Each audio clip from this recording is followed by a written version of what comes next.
Olá, seja muito bem-vindo ao Panorama, um programa da TV Assembleia de Minas Gerais.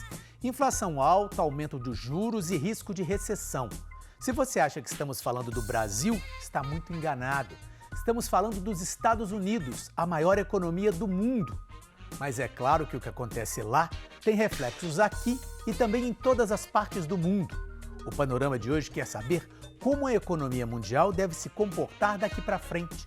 Quais os riscos de uma nova crise, como a que ocorreu em 2008? E o que fazer diante de um cenário tão incerto? Tudo isso agora no Panorama, que está só começando.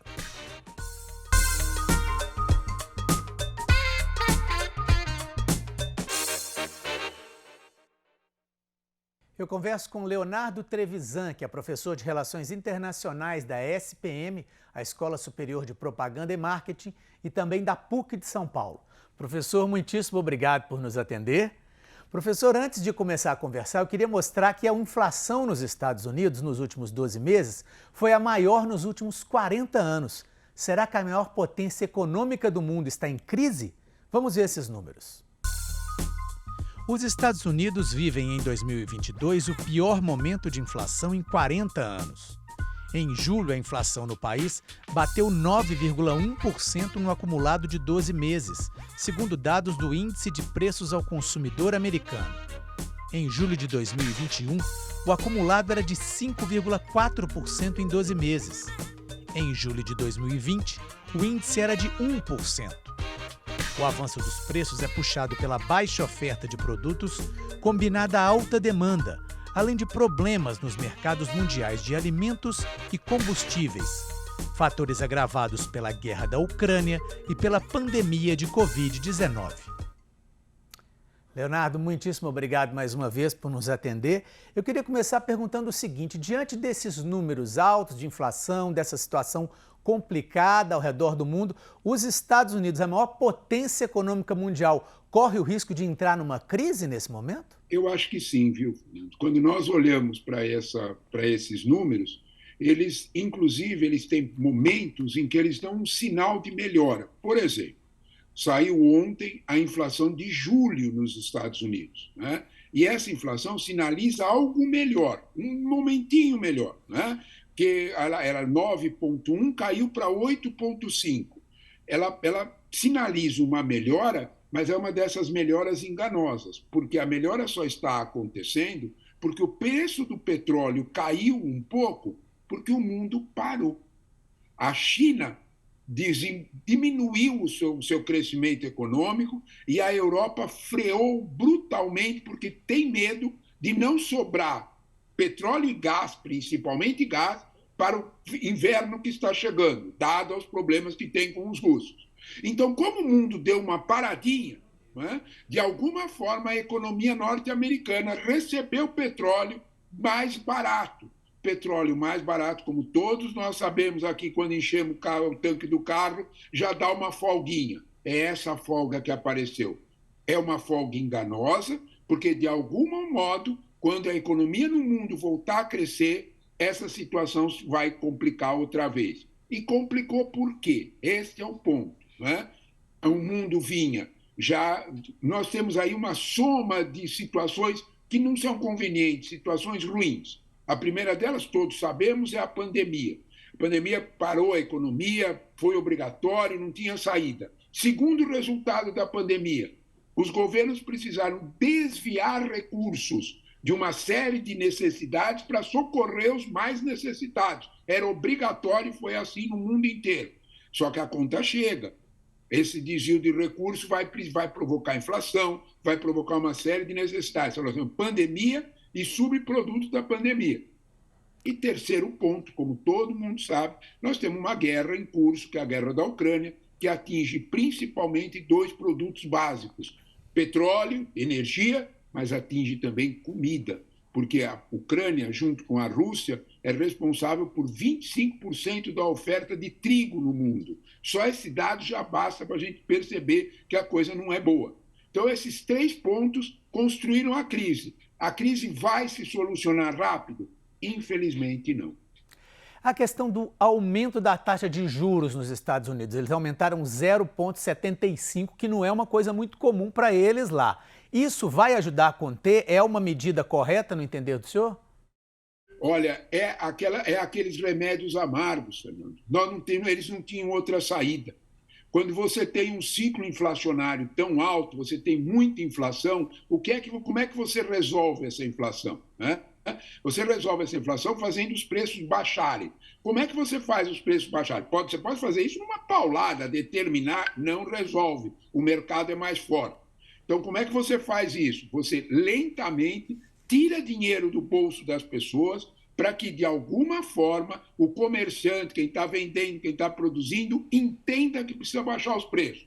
Você esfria a economia para que os preços baixem. É exatamente isso que o Fed, o Federal Reserve, que é o Banco Central Americano, está fazendo. Ele está reduzindo a quantidade de grana no bolso das pessoas, subindo o juro. É amargo, não há dúvida nenhuma. Eles gostariam de fazer isso? Olha, Fernando, político nenhum no mundo quer fazer isso. Gente com bolso, com menos dinheiro no bolso, fica bravo na hora de votar. Todo mundo sabe disso. É esse contexto que, de alguma forma, de algum modo, o Federal Reserve, o Banco Central Americano, foi obrigado a fazer, porque a inflação fica ainda mais pesada. Pois é, a realidade deles lá é um pouco diferente da nossa, né? O desemprego lá continua, quer dizer, o desemprego lá é baixo normalmente, às vezes é o pleno emprego, inclusive. Eles têm essa taxa de juros que, comparada com a nossa, é muito baixa também. Agora, na pesquisa que a gente fez aqui, o PIB deles também está crescendo cada vez um pouquinho menos. Está menos, vamos dizer assim, o crescimento dos Estados Unidos, que é, né, uma das locomotivas do mundo, está mais lento, vamos dizer assim. Corremos o risco dos Estados Unidos entrarem em recessão, por exemplo? Olha, Fernando, se nós olharmos a opinião dos principais economistas americanos, dois deles laureados por prêmio Nobel, ouvirmos a opinião de um economista com uma vasta experiência no governo americano, Lawrence Summers, todos eles têm a mesma opinião. A recessão é mais ou menos inevitável. Se nós olharmos só um dado técnico, né, os Estados Unidos já estão há 2 trimestres com um PIB menor. Isso, tecnicamente, chama-se de recessão técnica. Né? O que isso quer dizer? No primeiro trimestre, o PIB dos Estados Unidos caiu 0,9%. No segundo, 1,6%. Forte, mais forte. O que isso tudo quer dizer? Que os agentes econômicos, aqueles que empregam, aqueles que financiam, aqueles que constroem casas, começam a perceber que vai ser necessário tirar dinheiro do bolso dos americanos. Aquilo que nós estávamos falando antes, sobre o juro. Aí, como eles percebem isso, eles se antecipam e diminuem os investimentos. Essa diminuição dos investimentos, porque exatamente ele sabe que o sujeito não tem dinheiro no bolso para comprar o produto dele, então ele diminui o investimento, diminui o quanto ele vai fabricar, isso tudo implica em um esfriamento da economia, que esperamos todos não atinja muito o emprego, porque nos Estados Unidos o desemprego está bem baixo, 3,6%, uma das taxas mais baixas dos últimos 50 anos. Então não há dúvida nenhuma que uma recessão nos Estados Unidos será muito ruim para o mundo inteiro. O grande consumidor de produtos no mundo é o rico norte-americano. Nunca nos esqueçamos. O PIB norte-americano é de 22 trilhões de dólares. Só uma comparação. O nosso PIB aqui, que não é tão ruim, hein? Nós estamos entre os 10 primeiros, é 1,6 trilhão. Em outras palavras, o PIB norte-americano é mais de 10 vezes maior que o nosso. Pois é, aqui no Brasil a gente está relativamente acostumado com essa questão da inflação, que os americanos, para eles, isso é uma novidade. Como é que o senhor está vendo a reação do americano médio, do americano que vive lá nos Estados Unidos, com essa nova realidade, com essa novidade para eles?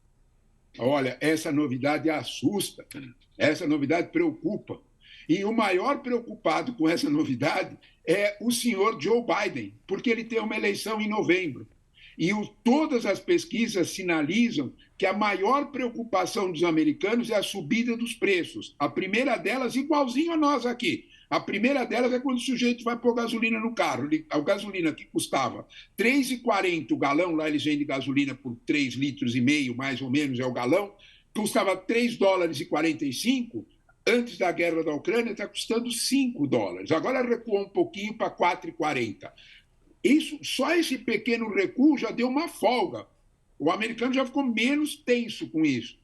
As pessoas, quando elas têm preocupação com o bolso, elas votam contra o governo, seja qual for o governo, incluindo do Joe Biden. Ele está bastante preocupado com essa preocupação do seu eleitor. Pois é, para saber como é que está sendo essa realidade americana na prática, a gente pediu para uma brasileira que vive lá há mais de 20 anos nos contar como é que está a situação dela lá hoje. Vamos ouvir. Hoje a gente se encontra com um supermercado mais caro, com uma gasolina mais cara, com os juros estão mais altos.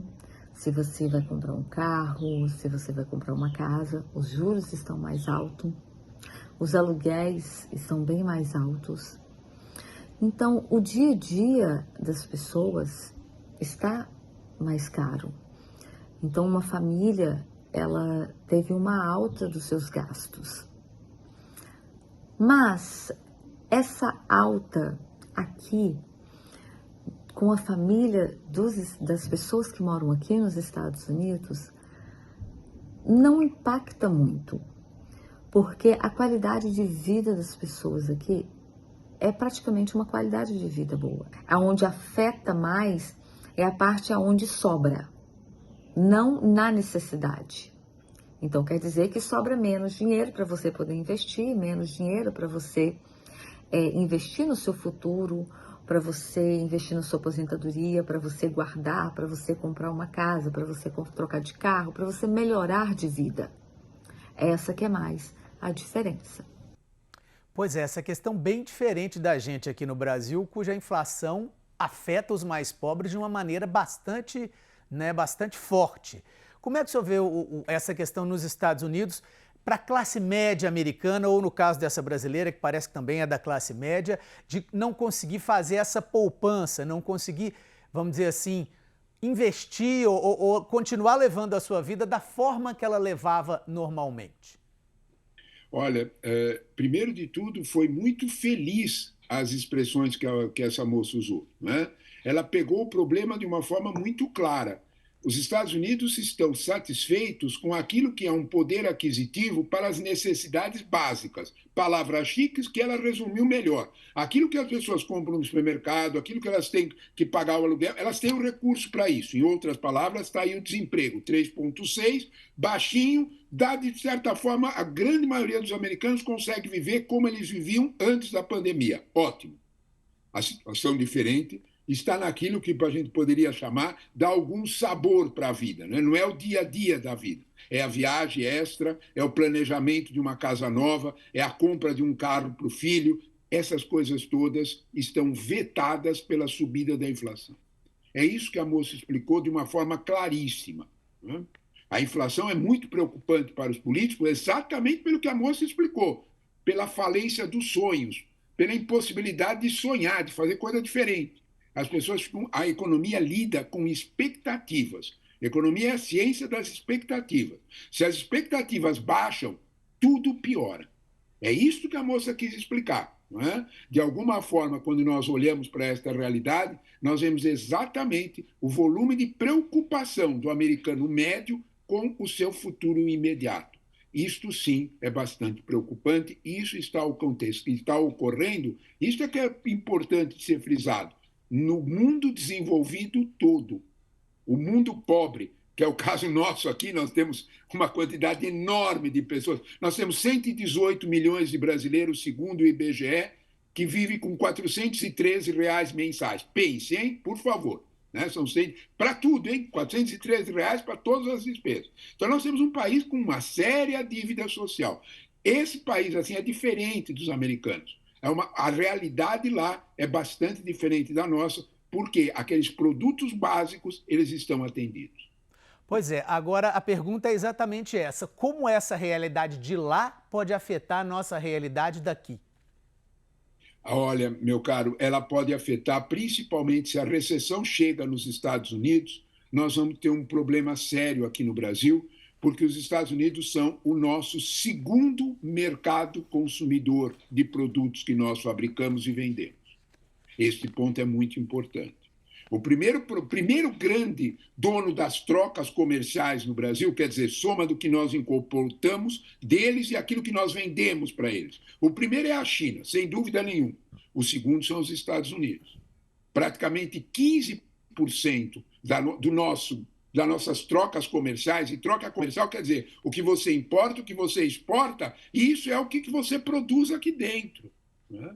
Então, se nós perdemos mercado, nós vamos ter uma situação mais difícil aqui. E por que perderemos mercado com os americanos? Por causa da recessão. A recessão anunciada vai significar que, de alguma forma, os americanos vão ter menos dinheiro no bolso. Menos dinheiro no bolso, eles vão comprar menos. Exemplo, o aço brasileiro que é vendido para os Estados Unidos, se os americanos compram menos, se fabrica menos carro, se constrói menos casa. E isso aí vai significar menos aço brasileiro vendido, menos petróleo, menos café, menos açúcar. A última crise global que nós vivemos foi em 2008, né, com a questão da bolha imobiliária americana e todas as suas consequências. A gente corre um risco de ter algo parecido agora em 2022, 2023? A pergunta é excelente, porque, na verdade, nós teremos que olhar que a crise de 2008, por incrível que possa parecer, ainda não foi completamente resolvida. Não é? Nós não temos as soluções ainda prontas e acabadas para ela ainda gera efeitos. Isso é uma opinião unânime entre os analistas internacionais. Ela gera efeitos. Um desses efeitos da crise de 2008 é exatamente esse ciclo recessivo nos Estados Unidos agora, agravado pela pandemia, agravado pela guerra da Ucrânia, sem dúvida nenhuma. Mas, de alguma forma, certas situações geradas pela crise de 2008 ainda estão postas. A crise de 2022, 2023 será tão grave quanto ela? Não. Não terá o mesmo perfil, ela não tem as mesmas características estruturais da crise de 2008. Mas ela, de fato, será uma crise bastante preocupante. É possível prever algo daqui para frente? É possível prever o cenário para 2023? Os juros e a inflação dos Estados Unidos tendem a continuar nesse patamar mais alto? Ou há já uma tendência de queda que a gente pode prever essa queda continuada para os próximos meses? Olha, eu sempre prefiro uma atitude otimista a uma atitude pessimista, sempre. Né? Eu acho isso melhor, né? Para a vida, para tudo. Né? Os economistas estão tendo muita clareza que o primeiro semestre, este segundo semestre, será um semestre já bastante difícil, e o primeiro semestre nos Estados Unidos será ainda um semestre mais lento de crescimento econômico. Porém, que isso significa o quê, em termos numéricos? Provavelmente, o crescimento nos Estados Unidos será baixo ainda no primeiro e no segundo trimestre, os 6 primeiros meses do ano que vem, algo em torno de 1%.